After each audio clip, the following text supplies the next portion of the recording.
guys, I'm Marlene and welcome back to my channel. So for today's video, yan, gusto ko lang magbigay ng ano sa inyo, follow-up review about dito sa nabili kong treadmill sa Shopee. Nabili ko kasi to nung June 2025. So almost magsa 7 months na siya sa akin na ginagamit ko. And then syempre may nagtatanong sa inyo, may nababasa kasi ako mga comments na working pa rin daw ba siya.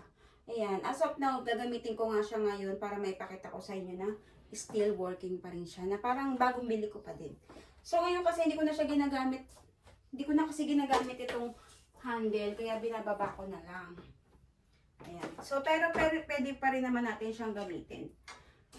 Ayan. So binabasa akong comment ba't parang di raw maandal nag-e-error. Siguro dahil itong pinaka-magnet, hindi nyo na ididikit dito. Ayan. Dapat dinidikit kasi natin siya dito. Hindi na kasi ako hindi ko na siya ginagamit na ganito na nag-handle pa ako. So, ang ginagawa ko, binababa ko na lang siya. Basta make sure na nakadikit itong magnet. Ayan. Nababa ko siyang ganyan. And then, papaandarin ko na siya. So, yung saksakan nga pala nito is ganito siya. So, kailangan meron kayong adapter para gumana siya. So, hindi naman siya ganun kalakas sa kuryente kasi pansin ko wala naman masyado nadadagdag. Yung kuryente namin is same pa rin nung dati na binabayaran namin. So, yun, isaksak na natin siya. So, kapag sinaksak natin siya, basta nakadikit yung magnet, hindi yan mag-e-error. Ganyan lang siya. Ayan. Naka 0-0. And then, para umandar, ayan. I-remote lang natin. Siyempre, i-power on nyo na, di ba? Ayan, power on.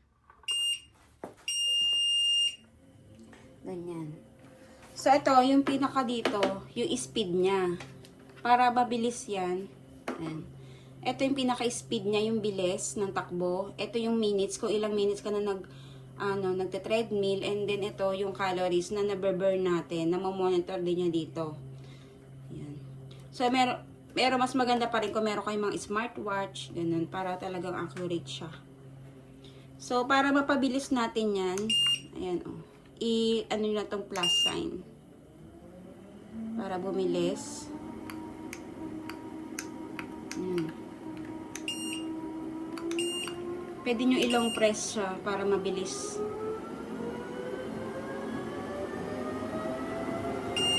Ayan. So, hanggang 14 kilometers to. So, hindi nyo na siguro kayang tamakbo ng ganyang kabilis dahil sobrang bilis niya. Pantakbo na yan ng mabibilis talaga tumakbo. And then, dito naman, kung gusto nyo bawasan, ilong press nyo ulit itong negative.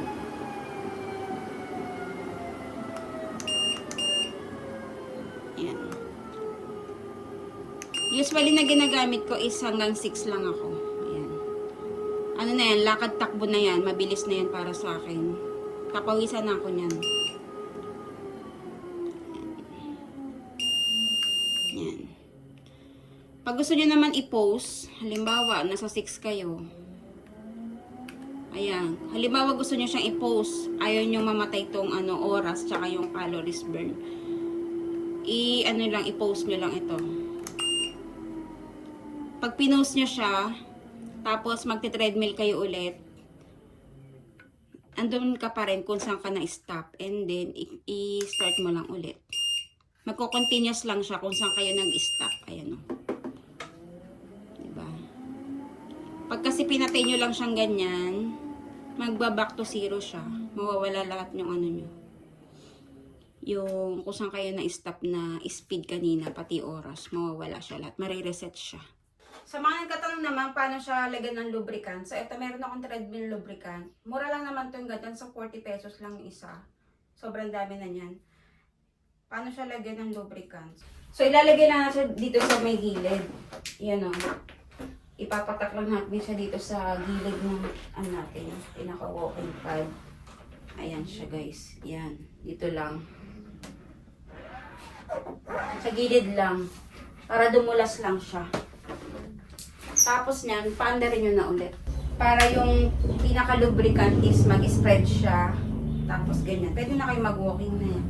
Madulas na siya, hindi na siya rin masyadong maingay. Para maging smooth siya lalo. Diba? So, ganito lang yung setup ko dito sa bahay namin. Kapag hindi ko siya gagamitin, itatagilid ko lang siya, papasok siya doon sa may kwarto namin. And then, kasi meron kami upuan dito, masikip na yung bahay namin. Kaya, perfect nga talaga tong treadmill na to sa mga small spaces. Space saver talaga siya. Perfect sa mga maliliit lang yung bahay, tapos ayaw lumabas para mag-jogging. So, ayoko rin kasi mag-jogging dito sa lugar namin kasi, masyadong crowded. Kapag lumabas ka, kalsada na kagad.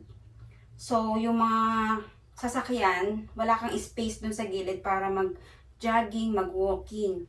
Meron pang case na baka masagasaan ka pa, diba? Tapos habulin ka pa ng aso, makatapa ka ng kung ano-ano. So, habulin ka ng inutangan mo. So, yun. Kaya maganda talaga tong treadmill na to. Malaking tulong talaga siya sa mga gustong mag-exercise kahit nasa bahay lang. Yung wala nang time lumabas pa sa gym. So, ganun din naman yung gym eh. Magaganto ka din. Sunod ka na lang sa Netflix, sa YouTube, mga kapanood ka pa. Yun nga lang, problema dito, kailangan may kuryente. So, ayan, ganito lang yung setup ko. Ganito lang ako dito. So, ginagamit ko siya 1 hour to 2 hours.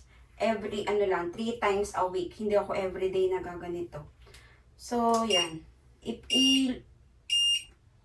Sanay na din kasi ako ng, ng walang hawakan. Kaya hindi ko na siya masyadong ginagamit.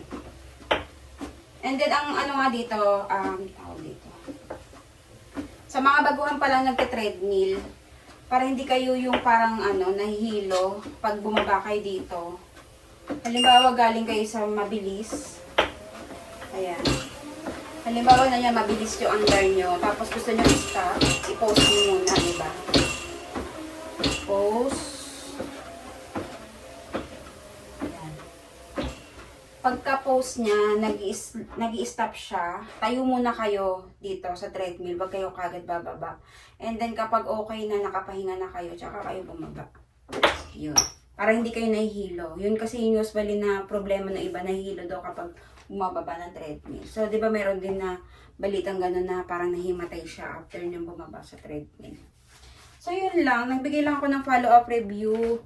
Sa mga natatanong kung working pa rin daw ba yung treadmill ko. So, ayan, 7 months na siya sa akin. Kung may question pa kayo, ayun, tanong na lang kayo sa comment section, and then yung link ilalagay ko na lang sa description box. So, yan lang for today's video, and syempre don't forget to like, subscribe, click the notification bell for you to be updated on my next video. Babush!